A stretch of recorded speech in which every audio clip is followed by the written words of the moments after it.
السلام عليكم ورحمة الله وبركاته. معكم المهندس محمد فريد صاحب شركة بيم ديكوريشن.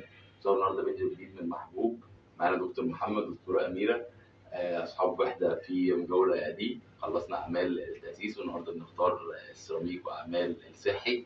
كنا حابين نعرف رأي دكتور محمد ودكتورة أميرة في الشغل اللي تم وفي اختيار السيراميك وفي جودة الأعمال.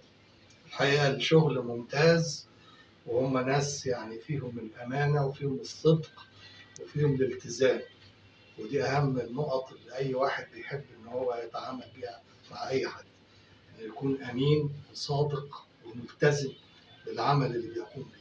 الحقيقة إحنا وجدنا الكلام ده فيهم لغاية دلوقتي، ونتعشم بإذن الله نكمل المسيرة بنفس التقدم ونفس الجودة اللي إحنا لمسناها. شهادة كبيرة يا دكتور نعتز بيها وربنا يخليك يا رب. يا رب ان شاء الله. وانا يعني مش عارفه ازود كتير على الكلام اللي هو قاله يعني، بس هو الحمد لله احنا اهم حاجه الاطمئنان النفسي واحنا مطمنين، والخير فيما اختاره الله، وان شاء الله نكمل على خير. ومبدئيا المرحله الاولى تمت بنجاح، فنكمل ان شاء الله بقى تركيب السيراميك بنجاح